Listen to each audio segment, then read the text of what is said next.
Steve here, back at you with another episode of Under Further Review. I have a lot of topics for you. We're starting training camps for the NFL teams around the league. So with that, there's a lot of news lines happening right now, fun ones, in fact, and I think we're going to get right into it. But before we jump into all of our topics for this episode, make sure you subscribe to our YouTube channel. We're trying to build something fun here, something special. So join along, join the conversation. Let us know your opinions. I would love to hear them. Our YouTube channel is at Under Further Review Pod. And you can also follow us on social media. We're on Instagram. I'm going to fire up the Twitter page, the X page again. And we're also on TikTok, where I've been posting daily. So make sure you follow along there at Under Further Review Pod.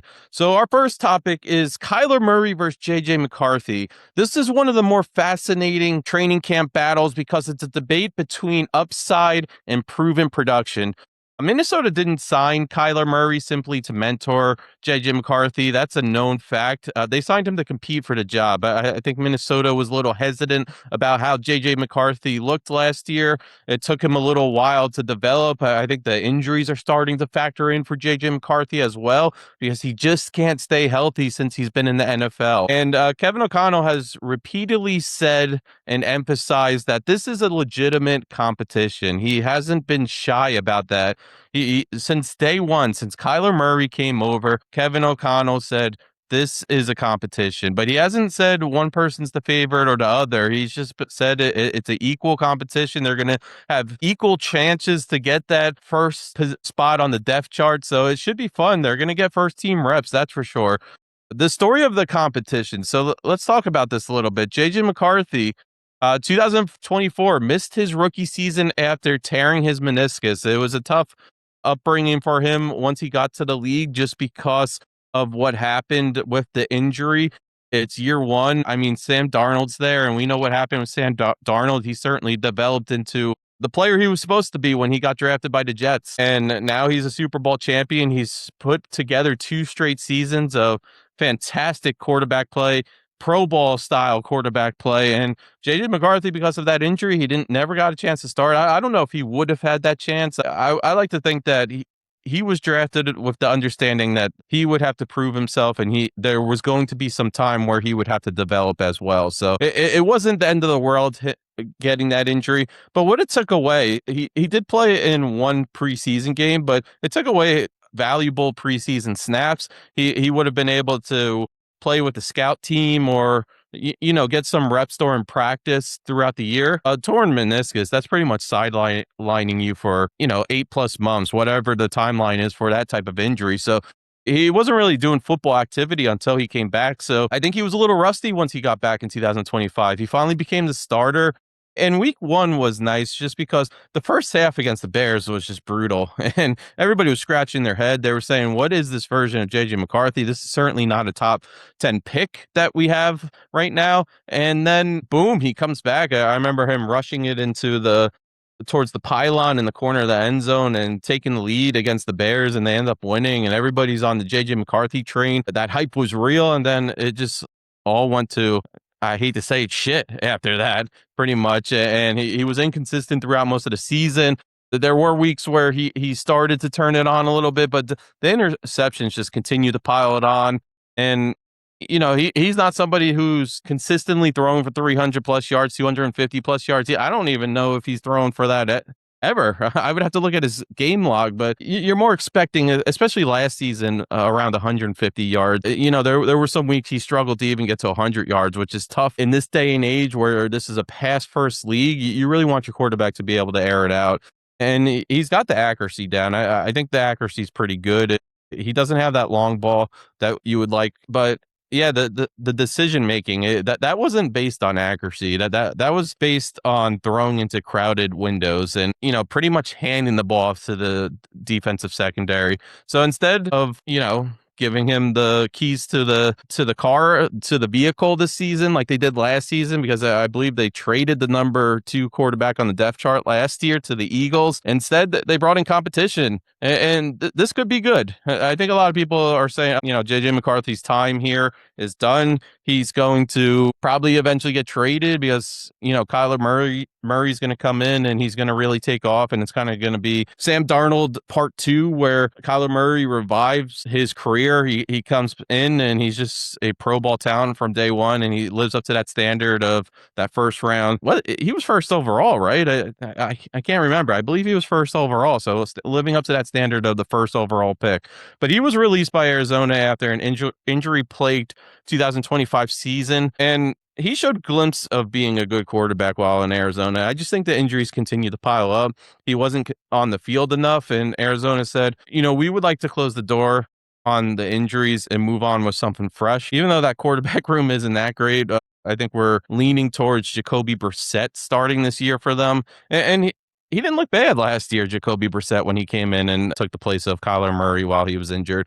And I know Gardner Minshew's there, and Beck is there from Miami. So they have 3 quarterbacks who should be capable of starting. But this is the Kyler Murray story. He signed a 1-year prove-it deal with Minnesota, comes in with far more experience than McCarthy, and that's the true plus right there, because McCarthy, I think the biggest thing was the experience and learning as he goes, just because I talked about it, the not being around for football activity for so long really did a number on McCarthy. And Murray, he was injured, and I know it's the same thing, but he has proven snaps in this league, and he has shown that he can really lead a team to a victory. I know the Cardinals weren't great during his time, but I would say a lot of those losses weren't on Murray during that time. It just was such an incomplete roster.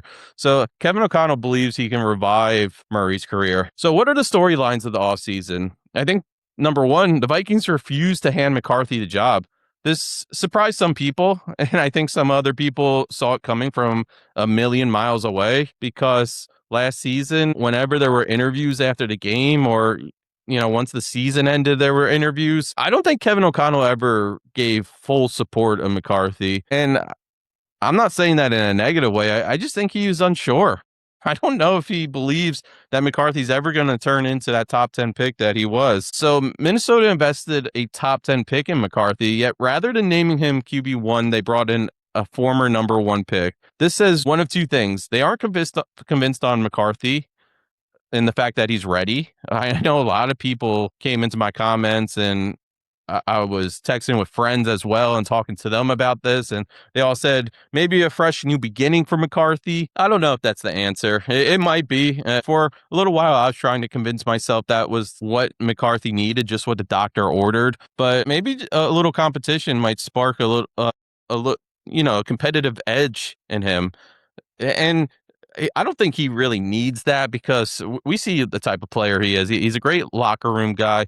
His teammates always seem to support him and love him, and he wants to win at all costs. And I could do without the corny 9 storyline from last season, because that was kind of cringe, and just seeing his face everywhere, he kind of turned into a meme, and it just was kind of embarrassing for him. But he was 100% serious, by the way, during that. There's no questioning that. But it's just unfortunate that was the highlight of J.J. McCarthy's season, was what he said in the locker room and not what he did on the playing field. But also, from watching Michigan for so long, because I made it known, I'm a big-time Michigan fan. I talked about it on the last episode. I watch every single one of their games. It was never a pass-first offense, but he was the guy you wanted leading your offense. That was the captain of your offense, was J.J. McCarthy. And while when the game mattered the most, it wasn't always J.J. McCarthy with the ball in his hands. You did trust him to find some time in the pocket, because he can use his legs, and find the open man and ultimately score when they needed him to. But I don't know if that was the case for the Vikings last season. He didn't really have the support of the players. There were some mixed responses during interviews from players, and I don't know if everyone 100% believed in him. How could you after some of the play from that season?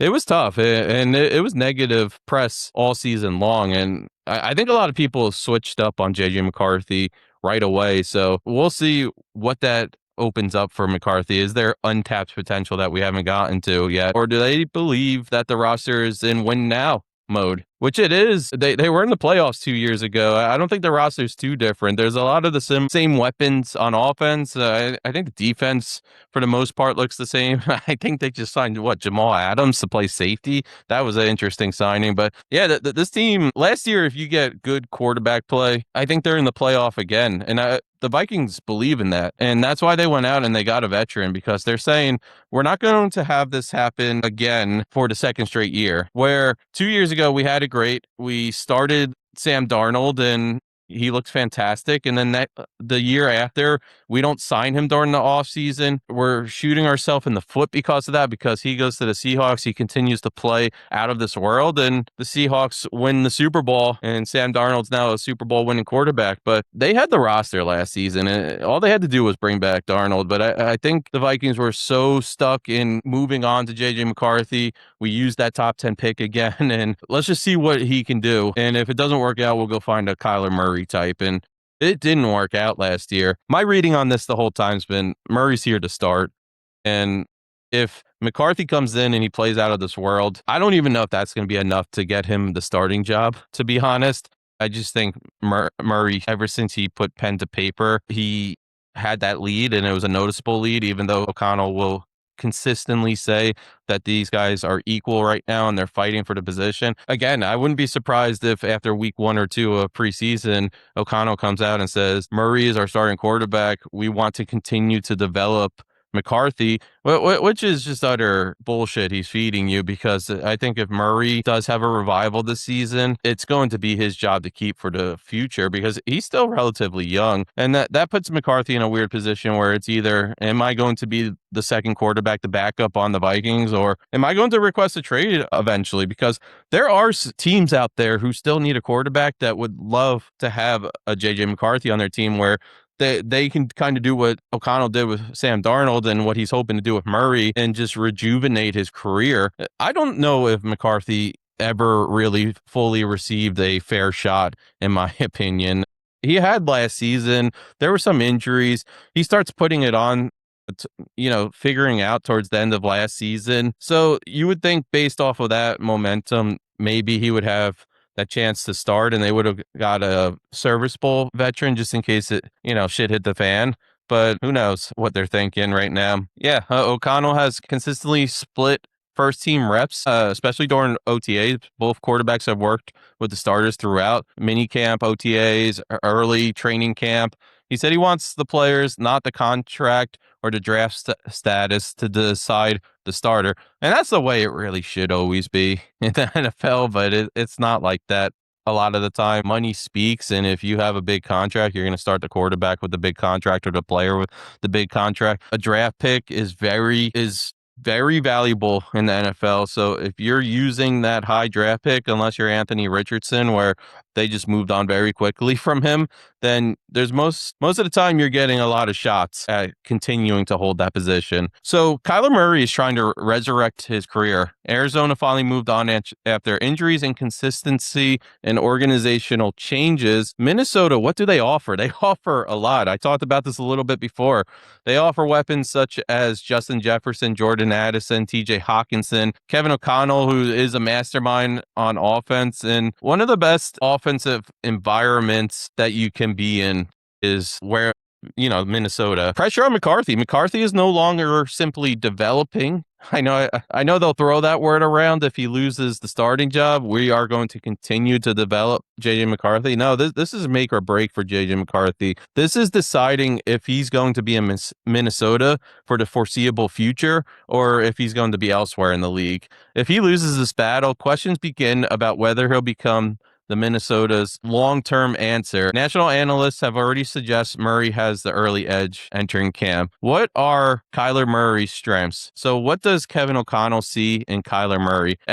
Elite athleticism, one of the most dangerous scrambling quarterbacks in football. So if he's healthy the entire year, he's probably going to be a top 3 rusher from the quarterback position. He can extend plays, escape pressure, create explosive runs. J.J. McCarthy can kind of do that too, but not to the level of Kyler Murray. His career over 3,000 rushing yards, 32 rushing TDs. That would be good for a running back, let alone a quarterback.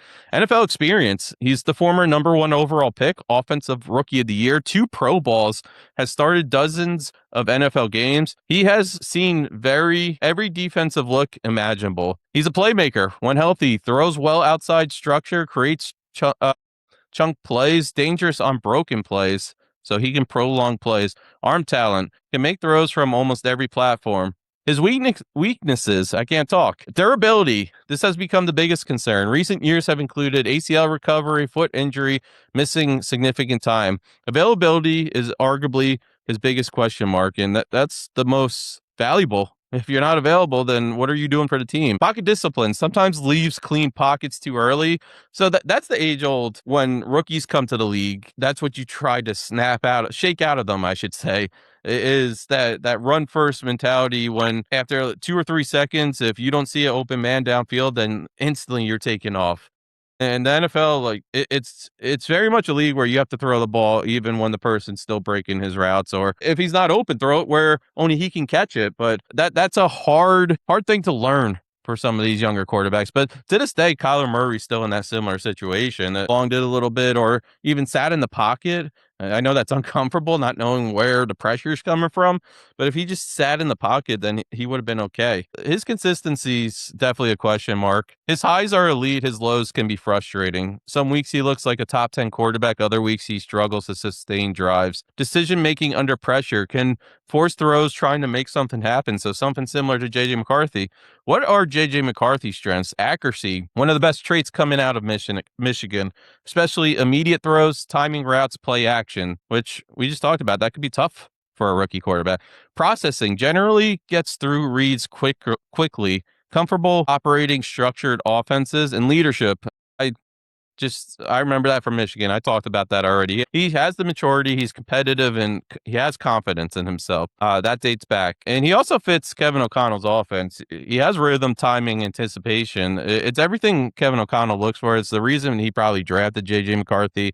I just think he hasn't opened that door yet. His weaknesses, lack of NFL experience. This is the obvious. He's still learning NFL defenses and disguises. Turnovers, 11 touchdowns last season, 12 interceptions. That was a major storyline. Deep ball consistency, still developing that touch on vertical throws. He hasn't consistently elevated an NFL offense. He's shown flashes last season, very small flashes. It came in sample sizes, but hasn't put it together at a high level. Recent performances for Kyler Murray, he only had 5 starts last year, 6 touchdowns, 3 interceptions. Foot injury ended his season. Before that, he remained one of the most dynamic dual threats. And McCarthy was 6-4 as a starter. Not bad at all. Not what it was the year before. 11 passing touchdowns, 12 interceptions. So let's talk about this. Who has the edge? As of today, Kyler Murray appears to have a slight edge because of his experience and ability to create explosive plays, and national reporting indicates he has the early momentum in camp. However, the Vikings have stressed this is an open competition, and McCarthy will have an opportunity to win the job before week 1. This decision may not be finalized until late preseason. I don't know if I believe that. It could go that way. Maybe to not crush J.J. McCarthy's confidence, but I don't know if that's who Kevin O'Connell is. May the best man win, is his opinion. I want to get my starter in there. I wanted to get it figured out so he can gel with the first team, and let's get ready for the season. So I think this could be over after week 1 or 2. And Kyler Murray is most likely going to be your starter in Minnesota. So that leaves a lot of questions about what is the future of J.J. McCarthy. All right, let's talk about the 49ers. We just got some massive news about Ricky Pearsall today. Injuries continue to pile on for Ricky Pearsall. If the 49ers stay healthy, they have a chance to get back to being one of NFL's most efficient passing offenses. The biggest difference from previous years is that the receiving corps looks completely different. Deebo Samuel and Jawan Jennings are gone.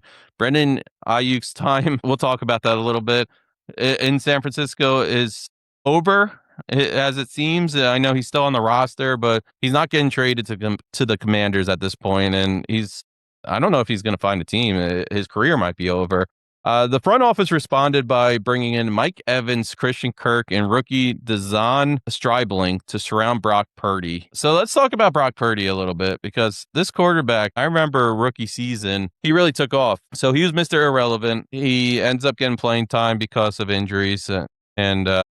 Trey Lance is there. He seems like the quarterback of the future. Everybody's hoping he works out. It's kind of like the J.J. McCarthy situation. Purdy comes in after a Trey Lance injury and takes the team to the playoff. And I believe that's the season they go to the NFC Championship game, and Purdy gets hurt, and they're out of quarterbacks, and they just throw him on the field and just do running plays the entire game, and the Eagles end up going to the Super Bowl. And then the next season, Brock Purdy brings them to the Super Bowl, right? So he's a proven winner, and I think a lot of people are excited based on the first two seasons. Last year wasn't too pretty. He was injured most of the year. That's how we got to see Mac Jones playing time, which another quarterback who probably would have, if he looked elsewhere, would have starting looks, but chose to stick around. Why 2026 could be one of his best seasons. Last season, the offense still ranked among the NFL's best in efficiency despite constant injuries, including Brock Purdy. But the explosive plays disappeared. The only one who was really doing it was Christian McCaffrey. John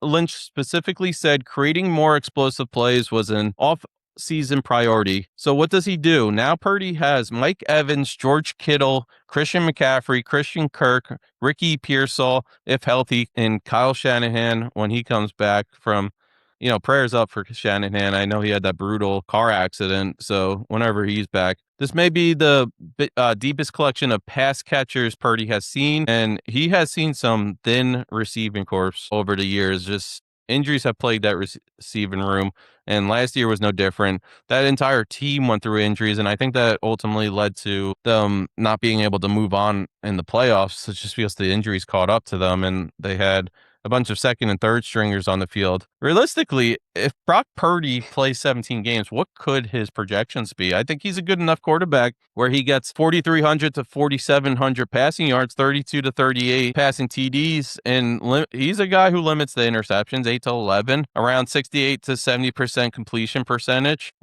If he does that season, we're talking a top 10 MVP voting right there. The biggest reason, Mike Evans gives Purdy something he's never really had: a dominant red zone jump ball receiver. We'll see what Evans has left in the tank, but he changes everything. This was arguably one of the smartest signings of free agency. The Buccaneers' loss is the 49ers' gain. Why Evans fits? For years, San Francisco relied on yards after the catch, timing routes, crossing concepts. Now Shanahan adds something different, a true X wide receiver. Evan gives them size, 6'5", elite contested catches, red zone dominance, someone defense must double at times. Evans has over 13,000 career receiving yards and 108 touchdowns. That's elite, 108 touchdowns. And he cited Brock Purdy as a major reason he chose San Francisco. How Evans helps everyone: George Kittle, less bracket coverage; Christian McCaffrey, lighter boxes; Christian Kirk, more one-on-one slot opportunities; Ricky Pearsall, if healthy again, more favorable matchups. Ricky Pearsall's injury, let's talk about that a little bit. Last update, this is becoming a concern. Pearsall is dealing with knee swelling related to the PCL injury he suffered last season, and the 49ers have acknowledged they're exploring, quote-unquote, all options. That isn't just a minor camp tweak. It's concern or connected to an injury that already limited him throughout the much of 2025. So that this is a deep wide receiver room. I think this would open up some opportunities for Stribling, the rookie. But Pearsall, you want him to be on the field because I think he's shown glimpse of being a good receiver. So if he has the opportunities, he's going to run with it. He just needs to stay healthy. And he had such an unfortunate way to enter the NFL with that whole, what was he, stabbed or something along that lines during a robbery attempt. But Pearsall was expected to become wide receiver 2, explosive route runner, yards after the catch threat. Instead, now he has, similar to Kyler Murray before, durability questions. He's battled a shoulder injury, hamstring issues, PCL injury, knee swelling. So who benefits from this? Christian Kirk will. And Christian Kirk is trying to re-enter the conversation of being a serviceable NFL wide receiver. Probably the biggest winner. He can immediately become Purdy's safety blanket underneath. Stribling also becomes a winner. Training camp reports have been very positive about him. Some people are even saying he's a steal, while others were scratching their head when he got picked. His combination of size and speed has already drawn praise from Purdy, and he's getting opportunities because of injuries in the receiver room. Mike Evans, larger target share, might really depend on him. How about the Brendan Ayuk saga? We'll talk about this a little bit. As much as I can, it's just been so drawn out, and I've already talked about it on this podcast, and it's been such a back and forth between 49ers and Ayuk, and I think the 49ers have kept it professional for the most part, and Ayuk's kind of just been off the rails to the point where he's bought a house. Was it in Virginia or Maryland? I know he's close to the Commanders facility, and he had an autograph signing for Commanders fans, and he's acting like he's on the team already, and I think Washington has moved on from him. So I don't know what he's doing. And he may have effectively gotten himself out of the league. But it's one of the strangest stories to memory. Phase 1 was the contract dispute. The relationship became strained. He finally signs an extension. That's phase 2. Everyone thinks the drama is over. Phase 3, injury. Suffers a terrible knee injury. He's out for a year and a half. They thought he would come back for a few games last year. It never happened. And then phase 4 is the relationship starts to deteriorate. The 49ers voided his future guaranteed money after determining he failed to meet required participation terms, and the relationship continued to unravel. And I know he just made a post the other night about the voided money. And what did you expect? You're not showing up. You're trashing the team on social media. It's like any other job, except most jobs can fire you without cause, and they don't have to give you that money, and it's not guaranteed money. You have to show up in order to get paid. That's the story that's been around as long as jobs have been around. And all these NFL guys get much needed, and they should get this guaranteed money because injury can happen at any moment and nothing's guaranteed. Tomorrow's not guaranteed for these NFL guys. But you're not getting the guaranteed money because you're sitting at home and trashing your employer. So, yeah, I don't know what he expected. Phase 5 will be the official separation. The organization placed him on reserve left squad list, making it clear he would not play another snap for San Francisco. Brock Purdy has publicly discussed the team's new receiving group without Ayuk, underscoring that the offense has moved on. So, yeah, it's a lot of drama. There's a lot of questions, but at the end of the day, this isn't the same 49ers passing game we've watched the last 5 years. It used to be built around Deebo Samuel's versatility and Brendan Ayuk's route running. Now it's built around Brock Purdy distributing the football all around. He has the true number 1 receiver in Mike Evans, who is a Hall of Fame caliber red zone weapon. If Purdy stays healthy, this offense has a chance to be more explosive than it's been in years. But Ricky Pearsall's health could determine whether it's merely very good or truly elite, because whether you want to say it or not, he is a big part of this offense and the success that they could have this season. So let's move on. We're going to talk about Jeremiah Love and his opportunities in the backfield for the Cardinals this year. Albert Breer poured some cold water on the idea that Jeremiah Love is going to walk into Arizona and immediately receive 20 to 25 touches every week. I don't know if that's realistic for any running back these days. Very few are getting 25 carries a game, and the two-headed, three-headed attack has become a lot more common, and it looks like the Cardinals want to go in that direction. But Love was picked, especially that high, to be the cornerstone of this offense, the face of this team. And there's a lot of positives behind being able to receive a large volume of snaps, similar to what Saquon Barkley received, both in the passing game and rushing the ball during his rookie season. But there's also, similar to quarterbacks, there's positives behind not getting hit every single play and handing off the wealth to other people. Cardinals are easing this rookie in while relying on veterans like James Conner, who's been a really good running back in the NFL for years, and Tyler Algier to handle a significant portion of the workload. Breer even pointed to other rookies around the league as better offensive rookie of the year bets because he believes Love's touches will be limited in Arizona's crowded backfield. His main point, the Cardinals didn't draft Jeremiah Love number 3 overall to make him a workhorse from day one. Instead, they appear to envision Jeremiah Love as the explosive lead back, James Conner as the physical veteran and short yardage option, Tyler Algier as a dependable rotational runner who can keep everyone fresh. Algier, to me, never 100% loved his game, but I do think there's something in there where if you did make him the number 2 back, he would be productive. They have acknowledged that Love will be the future of the backfield, but they've also emphasized that every back in the room has experience sharing carries. And Love even did it on Notre Dame because Notre Dame had 2 running backs drafted in the first round which is just truly incredible to talk about. Why does rotation make sense? Protecting Jeremiah Love. Love carries the ball nearly 200 times during his final season at Notre Dame. Arizona doesn't need him touching the ball 350 times as a rookie. Instead, they can gradually increase his workload. Think 12 to 15 carries, 3 to 5 receptions, explosive touches, rather than consistently pounding him between the tackles. And fantasy owners are not going to love that. James Conner, his physical style. Conner is still one of NFL's toughest runners. And if you watch Conner's film, you know he's hard to bring down. He's a workhorse. He's a tank going through that offensive line, or I should say defensive line. And he picks up more yards after the hit than most running backs in the league, not named Derrick Henry. If healthy, he's excellent at goal line situations, short yardage, wearing down defenses, pass protection. Those aren't responsibilities a rookie necessarily has to shoulder immediately. Tyler Algier is one of the better RB2s in the football.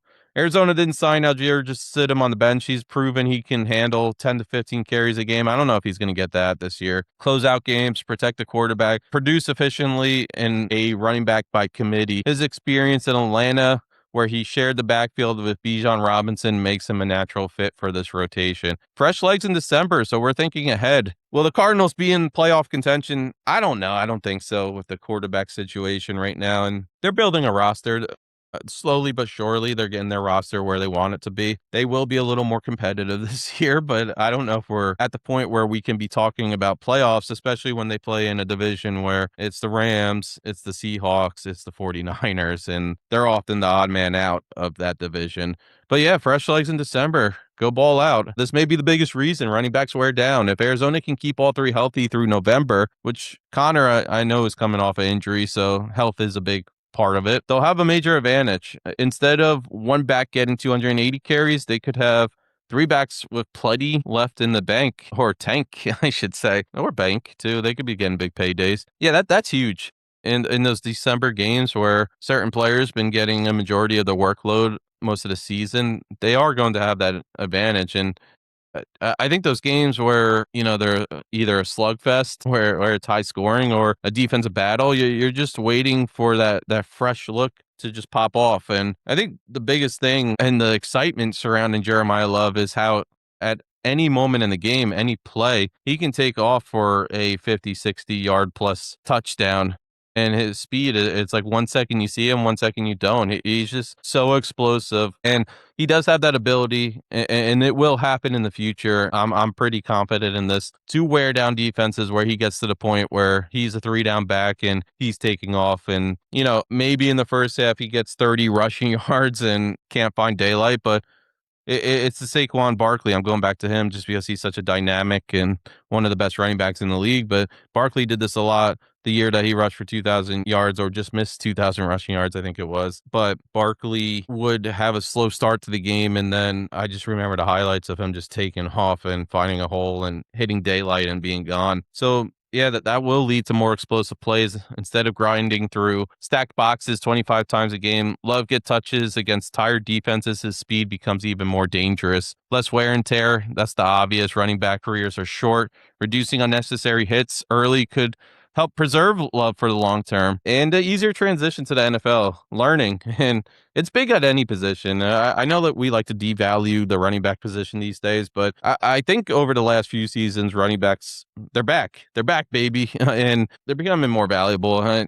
I know we are very familiar with a game where a quarterback consistently throws for over 30 passing attempts, 40 passing attempts a game, and the offense really relies on the quarterback. And that's the biggest part of winning a Super Bowl too, is you have to have a good quarterback these days. And I think a lot of owners around the league recognize that, and GMs around the league. But running backs are becoming valuable too. I think that's a big reason why the Eagles won the Super Bowl 2 years ago, and it was Saquon Barkley. He was such a vital part of that offense. And the Chiefs really game planned around Saquon Barkley for that Super Bowl, and that allowed Jalen Hurts to kind of air it out and open up that offense. But easier transitions, just because there's a lot of X from running backs in the NFL. Pass protection, blitz pickups, route adjustments, NFL terminology, the playbook. It's difficult enough. Shared workload will really help Love out. I think this could also be a negative in some ways. like I talked about, like volume is big, and you want to give your rookie quarterback that you spent a top 3 pick on, which is pretty unheard of for running backs, unless you're like a Adrian Peterson or Saquon Barkley type running back or Bijan Robinson type running back. But they were expected to be those 3 down backs right away. I know Algier got playing time with the Falcons, but it was the understanding that that was Bijan Robinson's offense, and once he figured out the NFL, which it did take him a large portion of his rookie season to do so, but once he figured it out, he became so dangerous. But elite running backs are often improve as the games progress, which is kind of what I talked about. Many of their biggest runs come in the third or fourth quarter after wearing down the defense. If Love only gets 10 to 12 carries a game, he may never establish rhythm. So now you're going from a guy who, because of that 60 plus yard run, is at 100, plus rushing yards a game. He's now sitting at 30 to 40 rushing yards a game. And people are going to look at his season and be like, is he really worth that top 3 pick? And it's because the Cardinals didn't give him volume. Touchdown opportunities. I think this is going to go to James Conner, and that could be frustrating, especially for a rookie running back who is used to having the spotlight because he was the premier guy at Notre Dame. That was no secret. CJ Carr was in his first season as the Notre Dame quarterback. That was Jeremiah Love's offense, but Connor's going to get a lot of the 3rd down and ones, the 4th down and ones, the short yardage carries, the goal line carries, the red zone power runs. So don't expect Love to have high touchdown numbers. That could lead to some fantasy football frustration. And I know that's not the biggest thing in the world, but if Love doesn't score any touchdowns or he has limited touchdowns, then that's really going to take away from fantasy football. Slower development as the bell cow. Eventually, Arizona, they drafted Love to be the guy. If the committee lasts too long, that could slow down the growth. And who knows, maybe that takes away some confidence. But at this point, you got to be happy if you're Arizona. This approach kind of gives Arizona the best of both worlds, protecting a talented rookie early while allowing him to become the centerpiece of the offense as the season progresses. I don't expect it to be all year, and he's going to get his touches, and this could be a lot like Bijan Robinson's rookie season, where it takes some time and then boom, next thing you know, he's the star of the league and he's one of the faces of the NFL. And when you're doing your fantasy draft, you're looking at Jeremiah Love as the number 1 guy. Let's move on to Caleb Williams in the Bears. I want to talk about both because the Bears are entering 2026 in a fascinating spot. Can Caleb Williams continue to take a leap in year 3?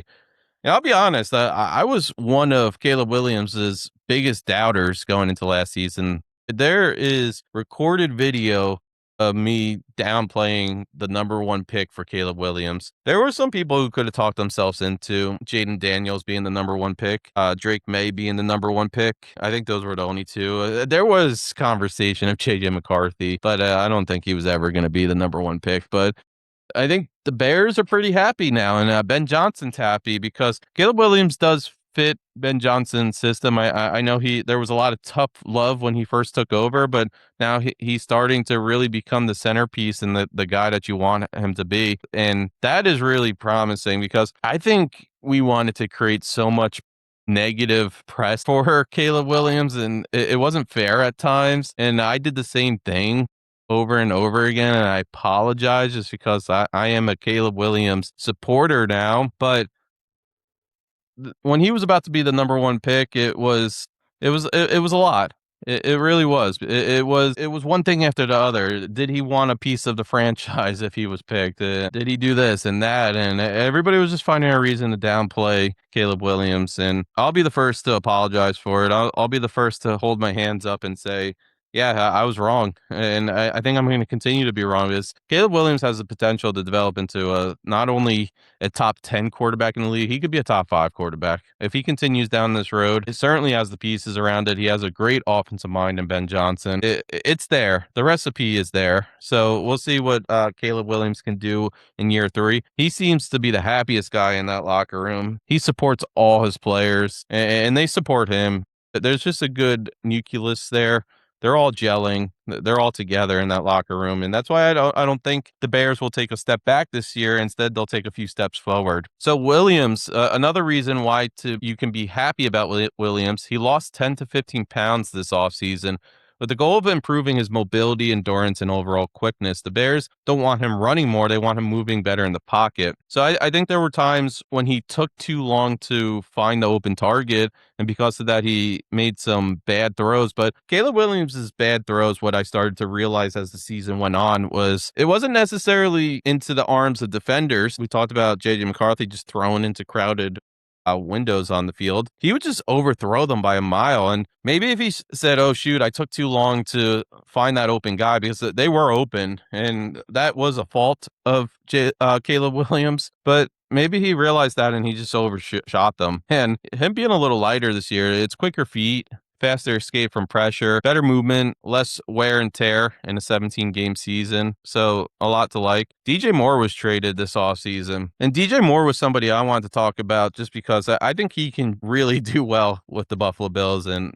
having Josh Allen as his quarterback. Don't be surprised if he's over 1,000 receiving yards this year and kind of returns back to form of when he first got to Chicago or when he was with Carolina. It was a surprise to me. I thought they were going to give DJ Moore another chance, but I understand what the Bears are doing. Moore had been Caleb's number one receiver, the most consistent veteran, one of the league's better yards after the catch threat. Now that they're moving around, they can start to believe in their young talent to replace his production, and they have a lot of young talent. Why make the move? The Bears believe the offense won't revolve around one superstar, which I don't think they really did too much last season. We saw Roman Dudze start to become the guy. Colston Loveland turned it on at the end of the year. Luther Burden. But this gives them an opportunity to spread the football, pre-snap motions, timing routes, creating mismatches. Something that made Ben Johnson's Lions offenses so great. The young weapons around Caleb. Roma Dunze, this is a big year for him. He had injuries in 2025, but he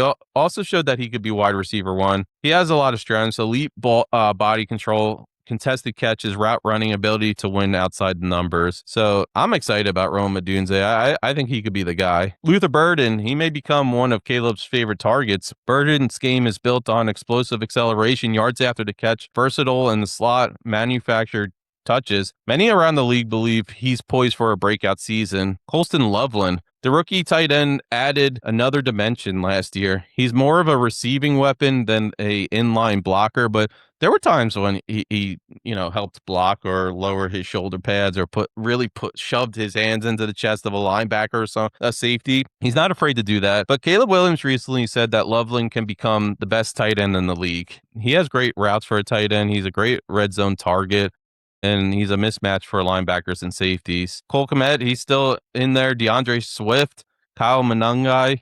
There's just countless weapons. What Caleb needs to improve, play faster. I talked about it before. At times, he still held onto the football too long. Coming out of USC, his biggest strength was extending plays. In the NFL, every extra second increased the chance of sacks, fumbles, negative plays, and sacks were a big thing during his rookie season. And the Bears really emphasized improving the offensive line after that rookie season, and they did. And I think it made the biggest difference in the world. They also put weapons around him, too. Take the easy completion. Sometimes Williams likes to get a little adventurous, air it out per se, but he has the arm to do it. But he hunts for the spectacular play instead of going underneath and getting the short yardage. Ben Johnson's offense often thrives on 5-yard gains, rhythm throws, getting the ball out quickly instead of forcing the highlight play. But I also think that's what makes Caleb Williams so special, is that he has the ability to do those highlight plays and just let him rip. That's why you drafted him number one, and that's what has made him so special. Pocket discipline, one of the biggest growth areas. Rather than drifting backwards, step up, climb in the pocket, sit in the pocket, trust the offensive line. I think losing weight definitely helped him improve against pressures. Defense increasingly blitzed him late last season. Elite quarterbacks punish blitzes, and that's when the short yardage really comes into play. And I think this offense is going to be a lot better. The Bears are really betting on Caleb Williams, not DJ Moore. Trading away your top receiver tells you everything you need to know about this organization and what they view, or how they view their quarterback, I should say. They believe Ben Johnson schemes and a young, versatile group of playmakers can elevate the offense more than one star wide receiver can. If Caleb takes the year 3 leap, Chicago won't regret the move. I think if Caleb turns into what you expected him to, which he was most of last season, he really did progress so beautifully last year. You're looking at a Super Bowl contender in the Bears. They were almost there last year. it was a very close game, the game they got knocked out in. So don't sleep on the Chicago Bears. The last thing I'll talk about, I had a lot to talk about today. Baker Mayfield, one of the biggest stories around the Buccaneers entering training camp isn't on the field. It's that they've hit a standstill in contract negotiations with Baker Mayfield. According to multiple reports, the two sides have not made significant progress, and they've agreed to pause negotiations until the 2026 season. Mayfield will now play out his final year of his current contract. I think that's a huge mistake. Where do we stand? Baker Mayfield wanted a new extension before training camp. The Buccaneers wanted to get something done. It didn't happen. Both sides have now tabled the negotiations to focus on football without a contract discussion becoming a weekly distraction. Why Baker wants the new deal? And I think he came in on a prove it deal, and then he proved he's a top 15 quarterback in the league. And I'll be honest, Baker's one of my favorite quarterbacks. I love the attitude. It works for him, and he's boiled it down a little bit, but it's still there at times. And we saw it in Seattle last year when he was chirping at a fan. It's hard to argue Baker hasn't earned it. Since arriving in Tampa Bay, he has revived his career after leaving Cleveland and Carolina. He was kind of a journeyman in some ways. I think he had a short stint on the 49ers, led the Buccaneers to multiple playoff appearances. Other than Carolina Panthers making the playoffs last year, this has been the Buccaneers division for a long time. Earned 2 Pro Bowl selections, reestablished himself as a franchise quarterback, which is big, and most teams would be happy to have him. Why the Buccaneers are waiting? This doesn't necessarily mean Tampa Bay doubts Baker. It may simply be good business. The front office has to answer some big question. Was 2025 just a down year because of injuries? Can Baker return to his Pro Bowl form? What does the offense look like after major change at wide receiver? How guaranteed money are they, or how comfortable they are to giving him guaranteed money? I was actually talking about this with someone today. I think front offices they hand out guaranteed money too easily, and they bow down to these players. And I know these are the guys that are getting you the wins and losses, but it just shouldn't be like that. Because I think players start to be like, oh, that person got money, so they start comparing themselves, and it just is this domino effect where they just keep asking for more and more. And next thing you know, players are sitting out every single season. You see it, and it's just getting out of control. But this is a big prove it year for Baker. I don't know if he comes out and he lights up the world, then does Baker have the right? Yeah, he certainly does, to go try to, talk to other teams and see what the best fit is for him. But Baker has the ability to throw for 4,500 yards. He's shown he can do 35 to 40 touchdown, and he has the ability to lead Tampa Bay back to the playoffs. So he can certainly send a message to the Buccaneers. And let's talk about one more thing. Vita Vea. The Buccaneers suddenly have another major contract issue on their hand. Vita Vea officially requested a trade following stalled extension talks. The 2-time Pro Bowler is entering the final year of his contract. After months of unsuccessful negotiations, still can't talk. He's asking to move on, and there's rumors that he wants to go to California, which I think is his home state, or to the Las Vegas Raiders. And this is money. If the Buccaneers came in and they just offered him what he was looking for, then it would have been a done deal. I don't know if this hurts the Buccaneers if he does move on. It's kind of similar to what the Giants did with Dexter Lawrence. Brian Burns probably doesn't have the season he had last year without Dexter Lawrence clogging up the middle there and taking away double teams and all that good stuff. But there's a life after Dexter Lawrence, especially when his numbers were down last year. And the same thing with Vita Vea. Correct me if I'm wrong. I think Vita Vea is in his 30s now. So how long do you expect him to continue to be consistent like this? So I'm not too upset if I'm the Buccaneers fan. It seems like a good dude, a fan favorite. Everybody liked him, but there's a life after Vita Vea, and the biggest loss was Mike Evans. And even if Vita Vea moves on, that's going to continue to be the biggest loss. So I think they really need to focus on the Baker Mayfield stuff. And I know this Vea stuff's big. I saw a Raiders blogger I follow talking about it. He usually records at a certain time, but decided to go on earlier just because it was such a massive news headline. I don't know if I'm just like so indifferent about Vita Vea as a player. I know he's 2-time Pro Bowler, but yeah, having a big defensive tackle can be huge just because of what I talked about with Dexter Lawrence, clogging up the middle, those double teams. But I think there's also areas you can distribute that money when you have a 30-something-year-old defensive tackle. There was a lot of other stuff I wanted to talk about today, but I'll hold off for this week. It's already been a long episode. Especially, I'm definitely going to talk about this next week. Luke Kuechly being hired by Netflix. I just think that's a wonderful hire. Eagles signed Jalen Carter to a 4-year, $152 million extension. Wanted to break down Bleacher Report's list of QBs who could lose their job. Maybe that's a little unfair, but who cares? But thanks for listening. I hope you enjoyed this episode.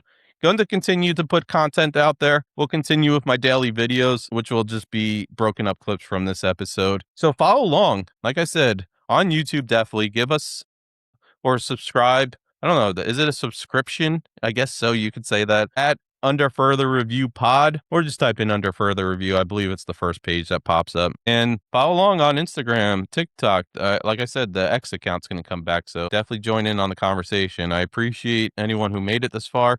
I appreciate anyone who even listens for a few minutes. But yeah, I'm really excited about the football season. Like I said, join in on this conversation.